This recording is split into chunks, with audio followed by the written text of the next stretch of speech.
안녕하세요. 저는 이제 결혼 6년 차에 접어드는 40세 남성입니다.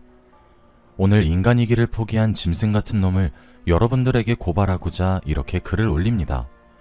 제 가정을 박살내고 인생을 송두리째 날려버리려고 했던 그놈에 대한 한 맺힌 분노와 증오심이 아직까지 사라지지 않았거든요.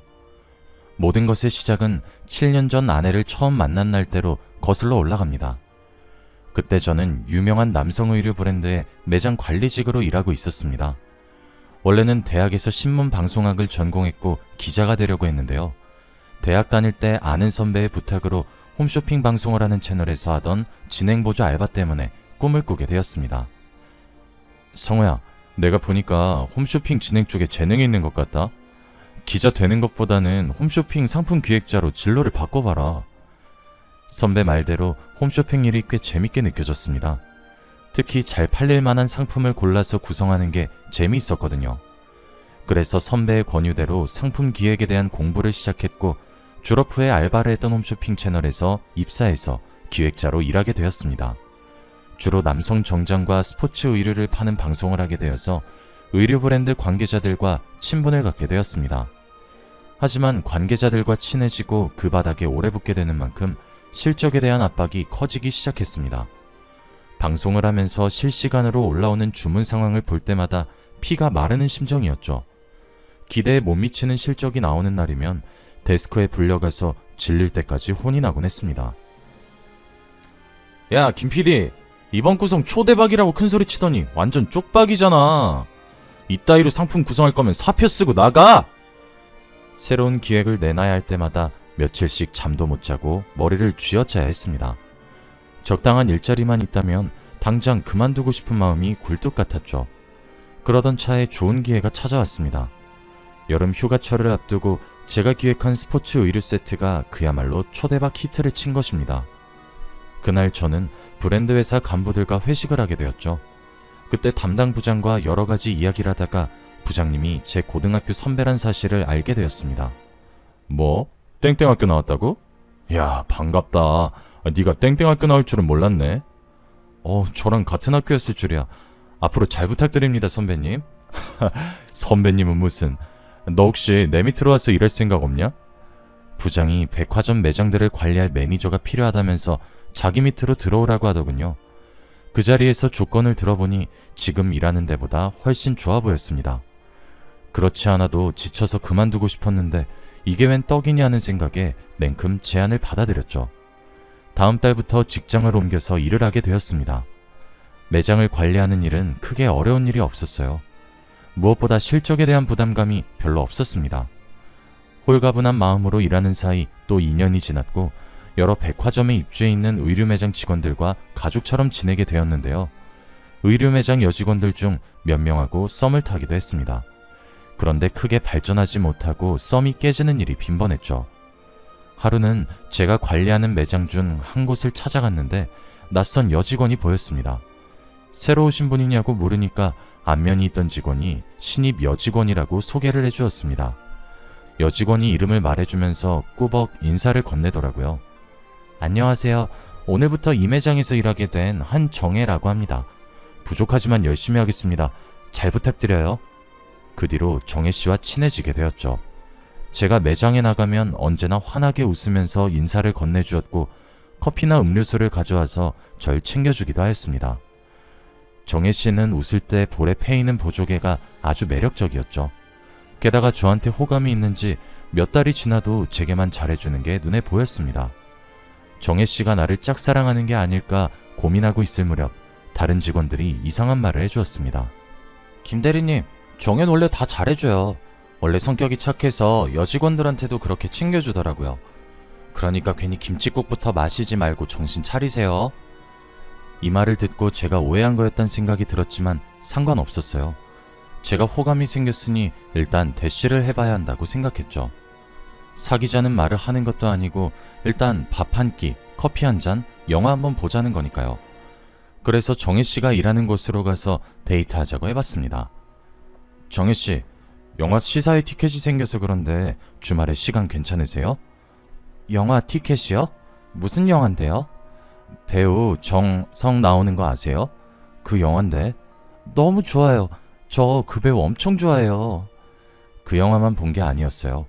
어느 날은 뮤지컬을 보러 가자고 했고 괜찮은 맛집이 있다고 같이 가자고도 했죠. 그때마다 정혜 씨는 한 번도 거절하지 않고 순순히 데이트에 응했습니다. 그렇게 2달 정도 지났을 때였을까요? 뜻밖의 황당한 일이 벌어졌습니다. 정혜 씨랑 같이 밥을 먹고 있는데 예상도 못한 질문을 하더라고요. 김 대리님, 혹시 저 좋아하세요? 네? 갑자기 무슨 말을... 아니, 맨날 밥 먹자, 영화 보자고 하는데 사귀자는 말씀을 안 하시더라고요. 아, 그건 말하고 싶었는데 어떻게 말해야 할지 몰라서. 그럼 우리 진지하게 만나봐요. 김 대리님이 고백하는 거 기다리고 싶었는데 애매한 사이는 싫어서요. 이렇게 갑자기 사귀는 건 처음이네요. 저도 이렇게 질질 끄는 남자 처음이었어요. 그동안 만나보니 성우 씨가 참 괜찮은 남자 같았는데 별말 없어서 답답했거든요. 성혜 씨, 생각보다 돌직구시네요. 앞으로 성혜 씨 앞에서는 답답하게 안 굴겠습니다. 그렇게 성혜 씨의 돌직구로 사귀게 된 지 2년 정도가 흘렀을까요? 저랑 성혜 모두 나이가 차서 그런지 장인어른께서 결혼을 서두르시더라고요. 데이트를 하려고 성혜 집으로 갔더니 장인어른께서 나와보시더니 제게 언제 결혼할 거냐고 재촉하셨습니다. 결혼해야죠. 결혼할 거면 당연히 성혜랑 할 겁니다. 아니, 갑자기 무슨 결혼이야. 오빠한테 그러지 말라니까 왜 자꾸 그래? 그래, 일부러 그러는 거다. 성혜야, 결혼이란 게 별거 없다. 그저 시간 맞고 마음만 맞으면 하는 게 결혼이란 거야. 자네, 집은 있나? 아직 신혼집도 장만하지 못한 상태라 결혼은 좀 그렇습니다. 제가 준비되면 바로 성혜랑 결혼하도록 하겠습니다. 저도 하루빨리 성혜와 한 집에서 살고 싶었지만 집 한 채 장만할 형편이 되지 못했습니다. 그렇다고 부모님에게 손을 벌릴 상황도 아니었죠.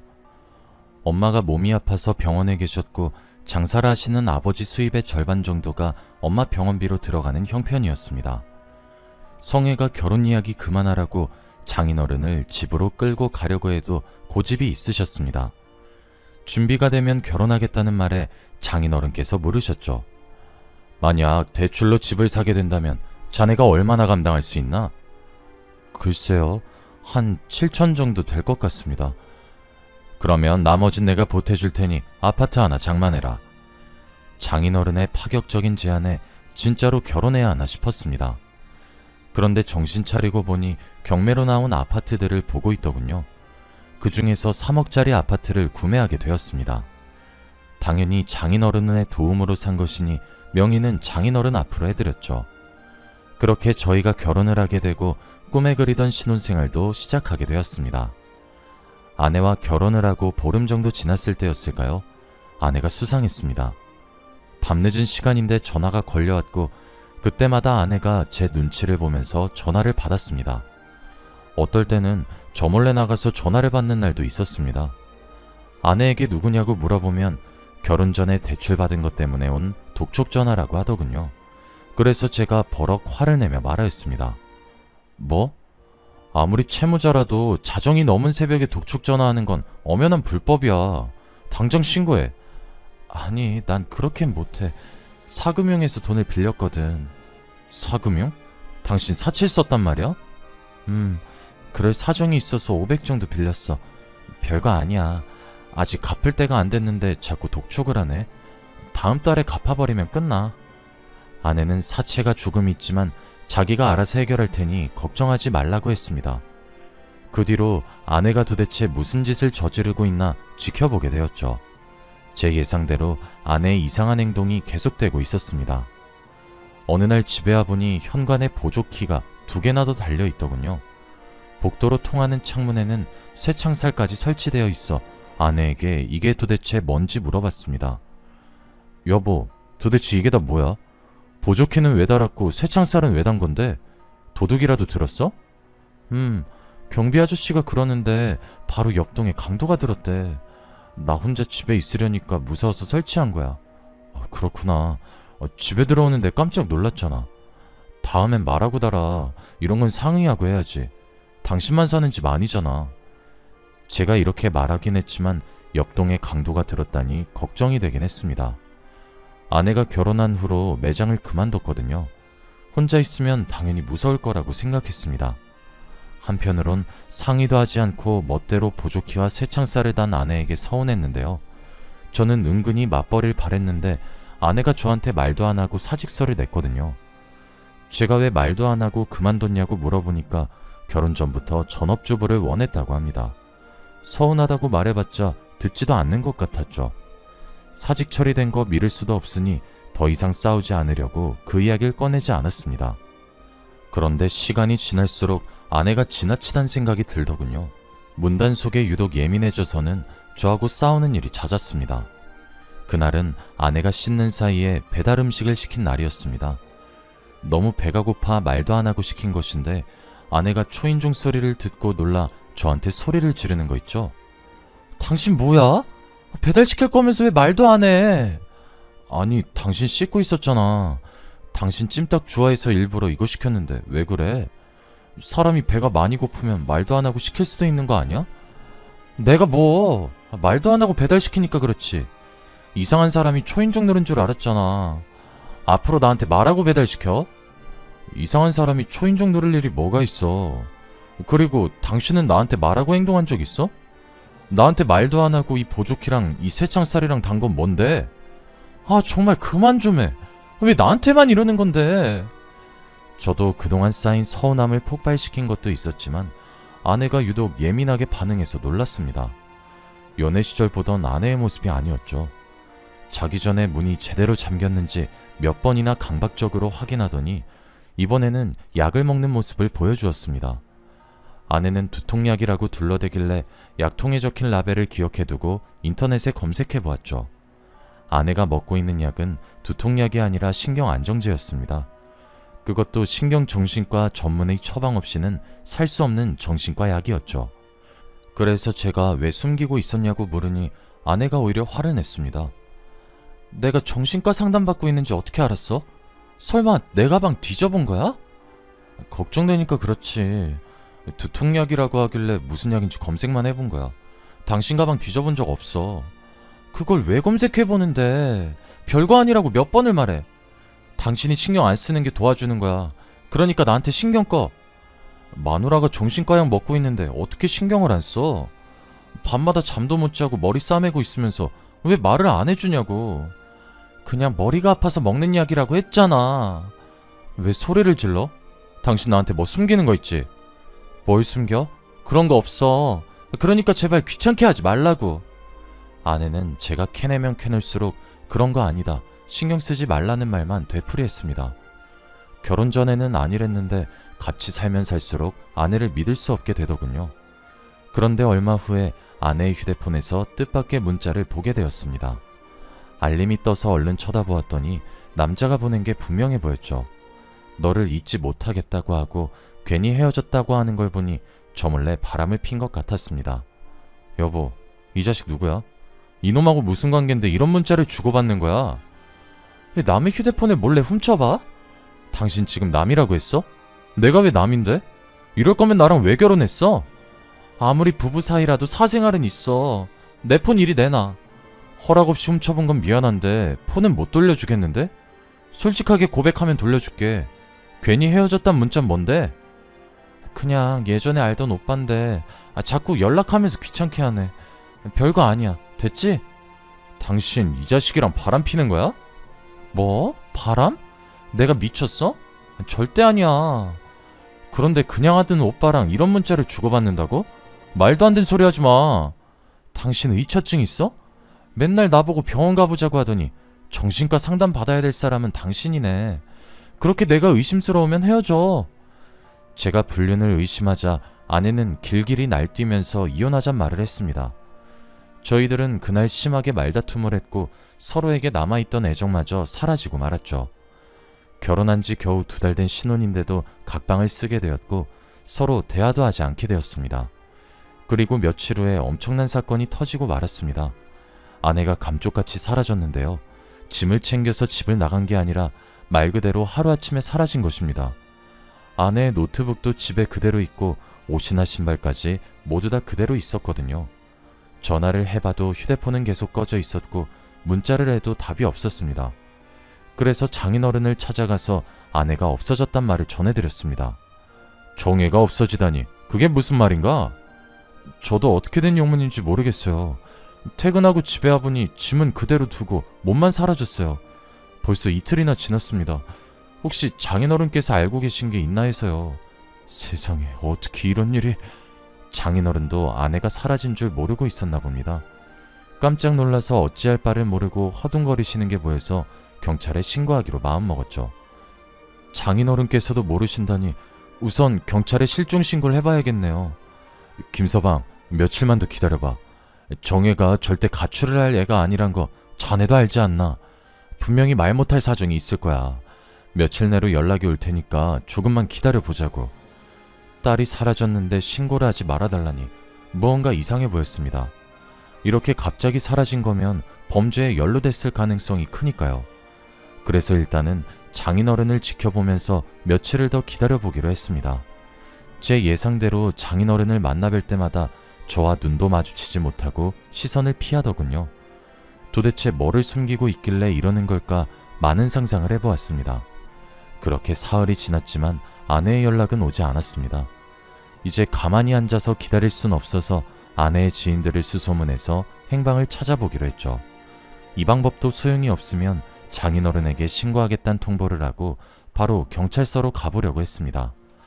제가 아내의 지인들을 찾아가자 모두 다 깜짝 놀라면서 의외란 반응을 보였는데요. 아내의 실종과 관련된 단서를 찾지 못하다가 마지막으로 아내의 고등학교 친구에게 한 통의 전화를 받게 되었습니다. 안녕하세요. 저 성혜 친구 미연이라고 합니다.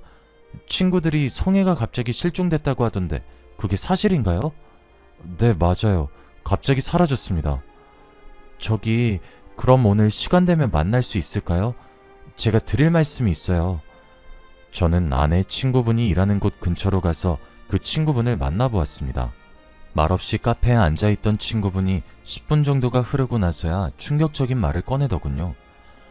정혜가 말 안 한 거죠? 네? 뭐를요? 정혜가 결혼 전에 동거하던 남자가 있었거든요. 동거요? 정혜가 동거를 했다고요? 순간 저는 쇠망치로 뒤통수를 맞은 것 같았습니다. 눈앞이 아찔해지면서 멍해지는데 정말 정신을 차릴 수 없었죠. 친구는 그럴 줄 알았다는 듯이 고개를 끄덕이더니 한숨을 푹 쉬었습니다. 그러더니 아내가 숨기고 있었던 비밀들을 털어놓았습니다. 일이 이 지경까지 왔으니 성호씨도 이젠 알아야 되겠죠. 정혜가 백화점에 들어가기 전에 바에서 바텐더로 일한 적이 있어요. 제가 바텐더 일을 소개해줬었거든요. 아내가 바텐더 일을 했었다니 이것도 모르고 있었던 일이었습니다. 아내의 친구분이 고등학교를 졸업한 후에 대학 진학을 포기하고 바에서 일을 시작했다고 하는데요. 칵테일을 제조하면서 혼자 오는 손님들의 말동무를 해주는 일이었다고 합니다. 그러다 여자 바텐더 한 명이 그만두게 되자 아내를 데려왔다고 하네요. 아내가 그곳에서 파트타임으로 일을 하다가 동거남을 알게 되었다고 하는데요. 그 동거남은 아내에게 푹 빠져서 단골 손님이 되었다고 합니다. 몇 달 동안 거의 맨날 바에 찾아와서는 아내에게 사귀자고 수작을 걸었다고 해요. 아내가 그럴 마음이 없다고 정중하게 거절했지만 동거남은 포기하지 않았다고 하죠. 그러다 한 달 뒤에 아내가 갑자기 바를 그만뒀다고 했습니다. 정혜가 그 남자랑 동거란다는 소문이 있더라고요. 제가 연락해서 진짜 같이 살고 있냐고 물어보니까 그렇대요. 진짜 깜짝 놀랐죠. 그런데 그 남자가 아니라 그쪽이랑 결혼한다고 해서 더 놀랐어요. 결혼식장에 초대를 받게 되자 친구가 아내에게 동거남에 대해 물어보았다고 합니다. 아내가 친구에게 비밀로 해달라고 사정했다는 소리를 듣고 억장이 무너졌죠. 뭐 이런 사람이 다 있나 싶었습니다. 아마 결혼 후에도 그 동거남하고 계속 연락했을 거예요. 정혜도 어떻게 할지 고민이 많아 보이더라고요. 그런데 정혜가 결국 동거남을 선택한 것 같아요. 원래는 모르는 척하고 있으려고 했는데 이렇게 말 안 하고 있는 건 좀 아닌 것 같아서 고민하고 있다가 말씀드려요. 저는 결혼까지 해놓고 남편이 아닌 동거남을 선택했다는 사실이 납득되지 않았습니다. 게다가 예고도 없이 갑자기 야반도주라다뇨. 그 말을 듣고 곰곰이 생각해보니 결혼 초부터 아내가 보여주었던 수상한 행동들이 하나씩 떠올랐습니다. 아내에게 진짜 내연남이 있었던 걸까요? 동거남의 존재를 감쪽같이 속이고 결혼하다니 도저히 믿기지 않았습니다. 이제는 저를 버리고 동거남을 따라간 아내에 대한 배신감에 우라통이 치밀어 올랐죠. 그래서 저는 바로 장인어른께 달려가 따졌습니다. 장인어른은 알고 계셨죠? 아내가 결혼 전에 동거했단 사실을요. 설마 저한테 내연남이 있었던 걸 숨기고 있었던 겁니까? 제가 소리를 지르자 장인어른께서 올 것이 왔단 표정을 지으시더군요. 그러면서 사진 한 장을 제게 내밀었습니다. 사진을 본 저는 깜짝 놀라서 소리를 지를 수밖에 없었습니다. 아내랑 똑같이 생긴 여성이 두 손은 물론 두 발까지 밧줄에 묶여 있었거든요. 그런 아내의 뒤로 한 남자가 강목을 들고 서 있었습니다. 제가 충격받은 표정으로 장인어른을 쳐다보고 있으니 장인어른께서 눈물을 흘리면서 말씀하셨습니다. 그래, 이제 뭘 감추겠나. 정혜가 결혼 전에 동거를 했던 건 사실이네. 하지만 그건 좋아서 한 동거가 아니었어. 정혜가 무서워서 억지로 사귀게 된 놈인데 지금 이놈한테 끌려가서 갇혀있네. 장인어른께서는 동거남이 아내를 납치해간 것이 분명하다고 말씀하셨습니다. 장인어른이 들려주는 말에 따르면 아내가 바에서 일하다가 동거남을 만났던 것까지는 친구가 했던 말과 똑같았어요. 하지만 아내는 그가 마음에 들지 않아서 만남을 거절하고 피했다고 합니다. 장인어른이 봐도 그놈은 알코올 중독 기질이 있었고 성격도 난폭하고 거칠었다고 해요. 아내가 여러 번 싫다고 단호하게 이야기했지만 집요하게 치근덕거렸다고 하죠. 결국 바를 그만뒀는데도 불구하고 핸드폰 번호를 어떻게 알아냈는지 전화나 문자를 하거나 집까지 찾아와서 괴롭혔다고 합니다. 장인어른이 직접 본 장면도 수도 없이 많았다고 하죠. 아내가 경찰을 불렀다고 하자 목숨을 위협하기도 하였습니다. 뭐? 경찰? 나 피하더니 정신이 나간 거야? 왜 경찰을 부르는 건데? 제가 싫다고 했잖아요. 이제 그만 좀 해요. 그만하긴 뭐래. 너야말로 그만 좀 해. 언제까지 날 피할 거야? 이런 식으로 소리 지르면서 아내를 덮치려고 했지만 다행히 경찰이 와서 아내가 다치진 않았다고 합니다. 하지만 막상 경찰이 출동하면 자기가 정신과 약을 먹고 있다고 핑계를 대거나 여기서 무릎 꿇고 사죄한 죄밖에 없다며 눈물을 흘렸다고 해요. 그렇게 눈물을 흘리다 경찰이 가버리면 그놈은 악마로 돌변했다고 합니다. 매일같이 협박 문자와 전화를 해대서 아내가 노이로제에 걸렸다고 하죠. 몇 번이나 이사를 하고 전화번호를 바꿔도 그놈은 아내가 있는 곳을 어떻게든 알아내서 찾아왔다고 하는데요. 그동안 몇 번의 신고가 오갔지만 경찰들은 소극적으로 대처했다고 합니다. 결국 아내가 동거남의 협박에 못 이겨서 끌려갔다고 하죠. 동거가 말이 동거지 거의 감금 상태로 보름 넘게 갇혀 있었다고 하네요. 여자로서는 치욕스러운 짓을 당하다가 장인어른의 신고로 경찰이 출동해서 겨우 구출해냈다고 합니다. 하지만 그놈은 경찰에 잡혀가도 미꾸라지처럼 법을 이용해서 며칠 만에 풀려났습니다. 그놈을 피해서 새로 이사한 지 한 달 만에 느닷없이 집에 들이닥쳐서 아내와 장인에게 폭행을 가하기도 했죠. 네가 나를 피해서 도망치면 못 찾을 줄 알아? 내가 말했지? 넌 내 거야. 내 여자란 말이야. 한 번만 더 도망치려고 들면 죽여버릴 거야. 이런 천하의 못된 놈 같으니라고. 내가 살아있는 한 너한테 쓰레기한테 내 딸을 줄 수 없어. 경찰에 신고했으니까 딱 기다려. 다시 깜빵에 넣어줄 거니까. 뭐? 깜빵? 이 영감이 죽고 싶어서 환장했나? 오늘이 당신 제삿날인 줄 알아. 장인어른이 아내를 끌고 가려는 그놈에게 달려들었지만 칠순을 넘긴 장인이 건장한 30대 남자를 힘으로 당해낼 수 없었습니다. 장인어른이 결국 그놈에게 맞고 기절해버렸죠. 장인어른이 기절한 사이에 아내를 끌고 가서 차에 태우려고 했는데 이웃의 신고를 받고 출동한 경찰들에게 잡혔다고 합니다. 경찰의 도움으로 아내는 겨우 위기를 넘겼는데 어처구니 없는 일이 벌어졌다고 해요. 폭행죄와 부녀자 납치 혐의로 구속되어서 실형이 떨어졌는데 억울하다고 항소를 했다는 거예요. 그래도 장인어른은 그놈이 금방 풀려나지 않을 거라고 생각했습니다. 항소를 해봤자 아내와 장인을 악독하게 괴롭힌 증거가 있으니 최소한 몇 년은 징역살을 해야 한다고 생각했던 거죠. 그런데 3개월 전에 그놈이 느닷없이 풀려났다는 소식을 들었다고 합니다. 그놈이 어김없이 아내에게 연락을 하면서 접근했던 거죠. 아빠, 어떻게 하면 좋아? 그 자식이 또 찾아와서 행패 부릴 텐데 우리 어떻게 하지? 아내가 그놈한테 문자를 받자마자 겁에 질려서 울었다고 하는데요. 장인어른은 아내를 다독이면서 사귀는 남자가 있냐고 물었고 아내는 저를 떠올렸던 겁니다. 그럼 됐다. 당장 그 남자랑 결혼해라. 아무리 정신병자의 사이코 같은 놈이라도 결혼해서 가정이 있는 유부녀에겐 함부로 하지 못할 거야. 아내는 그놈에게서 벗어나기 위해서 서둘러서 저와 결혼을 했던 거죠. 하지만 그놈은 유부녀가 된 아내에게도 계속 접근을 했고 아내를 납치하는 말도 안 되는 짓까지 저지른 겁니다. 이 사진은 그놈이 나한테 보낸 거야. 딸이 저런 모질고 험한 꼴을 당하는데 내 마음은 어떻겠나? 당장 경찰에 신고하고 싶지만 그놈은 정상적인 사람이 아니라서 우리 딸한테 무슨 짓을 저지를지 몰라. 게다가 그 범죄자 놈이 경찰이 추적하고 있다는 사실을 알면 아내를 쥐도 새도 모르게 죽여버린다고 협박했다고 해요.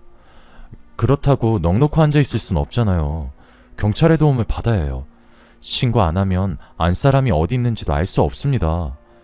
저는 몇 분 동안 장인어른을 설득시킨 뒤 경찰서로 달려가서 아내가 납치당한 것 같다고 말했습니다. 그런데 경찰이 하는 말이 기가 막혔습니다. 그 납치범이 옛날에 동거하던 남자라고 하니 바람이 난 거 아니냐고 하더군요. 경찰이란 작자들이 낄낄대면서 말하는데 속에서 열불이 터졌습니다. 제가 이성을 잃고 지금 장난하는 거냐고 소리치니 그제야 나이가 지긋해 보이는 경찰이 와서는 제게 이렇게 말하였습니다. 실종이 아니라 단순 가출 같습니다. 경찰서는 개인적인 가정사를 해결해주는 곳이 아닙니다. 제가 보기엔 가정법원에 가보셔야 할 것 같아요. 네? 이건 가출이 아니라 납치라고요. 저 증거도 있어요. 여기 아내가 납치당한 사진도 있는데. 네네, 거기 두고 가세요. 경찰은 제 말을 들을 생각이 없어 보였습니다. 제가 제출한 신고 서류를 귀찮다는 듯이 던져버리더니 갑자기 폭행 신고가 들어왔다고 나가버리더군요. 경찰의 태도를 보아하니 그들을 믿고 있을 수 없었습니다. 제 나름대로 아내의 행방을 수소문해보다가 지인을 통해서 이런 문제를 전문적으로 처리하는 해결사들을 소개받았습니다. 이 정도 수준이면 범죄자 수준을 뛰어넘었네요. 돈이고 뭐고 이런 쓰레기는 저희들이 나서서 치워야죠. 정말입니까? 정말로 제 아내 찾을 수 있습니까? 네, 안심하십시오. 사흘이면 됩니다. 그들은 사흘 내로 아내가 있는 곳을 알아내겠다고 장담했습니다. 그런데 며칠 후에 뜻밖의 사실을 알게 되었습니다. 장인어른이 제가 살고 있던 아파트를 처분한 것입니다. 아내 문제 때문에 회사에 휴가를 내고 있었는데 오후에 부동산 사장과 낯선 여자가 집을 찾아오더군요. 안녕하세요. 집 내놓으셨던데 이사는 언제 가실 건가요? 사모님은 다음 주에 바로 들어왔으면 좋겠다고 하시던데. 네? 이사라니요? 김두철 씨가 직접 오셔서 한 달 전에 집 내놓으셨어요. 그리고 바로 어제 이 아파트 팔렸는데? 이건 또 무슨 말인지 싶어서 서둘러 장인어른 집으로 달려갔습니다. 아파트 명의가 장인어른 이름으로 되어 있었지만 제 돈도 7천이나 들어가 있었습니다. 게다가 제가 사는 곳인데 멋대로 집을 팔다뇨. 도저히 납득할 수 없었습니다. 장인어른, 저한테 한마디 상의도 없이 집을 팔아버리면 어떡해요? 전 길바닥에 나앉으라는 겁니까? 나도 어쩔 수 없었네.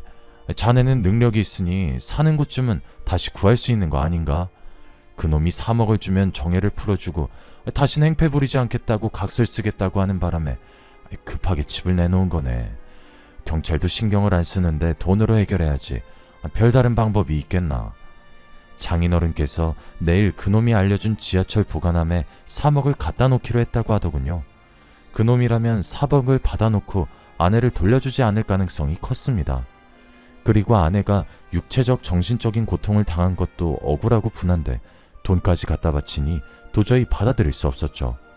안 그래도 힘들어하는 장인어른께 이건 말도 안 되는 짓이라고 목소리를 높이고 말았습니다.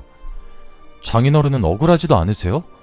쳐 죽여도 시원치 않을 놈한테 돈을 줄 생각을 어떻게 하세요? 저는 절대 그렇게 못합니다. 제가 해결할 테니 맡겨주세요.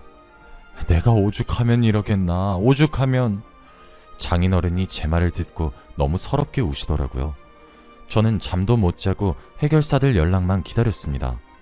이틀 뒤 해결사들에게 전화가 와서 받아보니 아내가 있는 곳을 알아냈다는 겁니다.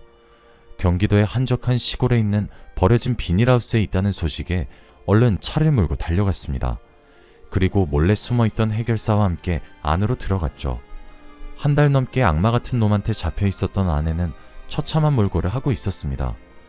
며칠 동안 제대로 먹지도 못해서 피골이 상접해 있었는데요. 저를 본 아내가 깜짝 놀라더니 고개를 숙이며 눈물을 터뜨리고 있었습니다. 위험하게 여긴 왜 온 거야? 그냥 가. 나 내버려 두고 가라고. 무슨 소리 하는 거야? 내가 당신 구하려고 얼마나 노력했는데. 잠깐만 기다려봐. 내가 묶인 거 바로 풀어줄게. 제가 묶여있는 아내를 풀어주려고 하는데 비닐하우스 너머로 웬 남자 목소리가 들려왔습니다. 뒤를 돌아보니 덩치가 큰 남자가 들어오고 있더군요. 이 자식들 뭐야? 왜 남의 집에 들어와서 난리야? 그놈은 해결사를 보더니 강목을 집어들고 달려왔습니다. 하지만 해결사가 그놈보다 덩치가 커서 휘두른 주먹에 기절을 하고 말았죠. 그놈이 곧바로 일어나서 달겨들길래 제가 발로 차서 힘껏 넘어뜨리고 분이 풀릴 때까지 발길질을 해댔습니다. 그렇게 그놈이 정신을 잃자 서둘러 아내를 풀어주었습니다. 여보, 내가 왔으니까 이제 괜찮아. 집으로 가자. 다 끝났어. 저는 아내를 데리고 가기 전에 의식을 잃은 그놈을 밧줄로 묶어놓았습니다. 그리고 알게 된 충격적인 사실은 그 인간 말중에게도 결혼한 아내가 있었단 겁니다. 그놈 주머니를 뒤져 핸드폰을 살펴보니 소름 끼치는 문자 내역이 보이더군요. 돈이 궁해지니 아내를 납치하고 장인어른을 협박한 거였습니다. 아내를 좋아해서 미친 게 아니라 아내 몸값을 뜯어내 호화롭게 살 계획이었던 거죠. 제가 결국 이런 사실을 증거로 모아 신고를 하니 잠시 후에 경찰이 현장에 출동을 하였습니다. 납치범 마누라도 미쳤는지 경찰에게 저를 체포하라고 소리를 지르고 있더군요. 저놈이에요. 저놈이 제 남편을 정신이 나갈 정도로 때렸어요. 어서 잡아가세요. 하지만 경찰이 그놈이 휘둘렀던 강목을 발견했습니다. 그곳에 피가 묻어 있어서 DNA 검사를 해보겠다고 했는데요. 보나마나 다른 사람의 피거나 아내의 피가 묻어 있겠죠. 그리고 옆에 있던 해결사가 증인이 되어 주었습니다. 해결사에게는 이런 일이 자주 있었는지 아내를 구출한 순간을 휴대폰으로 촬영해 두었더군요. 그 동영상을 본 경찰이 그제야 저희 편을 들고 납치범을 체포하였습니다. 아내를 납치한 현장도 세심하게 관찰하며 숨겨져 있던 흉기도 찾아냈죠. 야, 이 흉기 증거물로 수집해. 내가 보기엔 정당방위 같은데, 안 그래? 제 생각도 그래요. 요즘 세상에도 이런 놈이 다 있네요. 이놈 어디서 본 것 같은데. 저번에도 폭행죄랑 협박죄로 들어간 놈 아니야? 네, 맞는 것 같아요. 이번에 깜빵 들어가면 꽤 오래 살다 나오겠네요. 경찰들이 하는 말을 듣고 엄청난 희망을 품었죠. 제발 저런 놈들은 적어도 10년 뒤에나 나오길 바랐습니다. 인간이라고 하기 어려운 이 두 짐승들은 감옥으로 들어갔는데 아내는 지금도 그놈들 때문에 불안해하고 있네요. 아내가 정신병원에 다니면서 치료를 받고 있지만 수면제 없인 자지 못하고 있습니다. 경찰들이 감옥에 갔으니 안심하라고 했지만 여전히 아내가 걱정됩니다. 아예 외국으로 뜰 생각도 있는데 또 가면 아내가 적응하지 못할까봐 고민이 되네요. 저희는 앞으로 어쩌면 좋을까요? 답답한 마음에 이렇게 사연을 보내봅니다.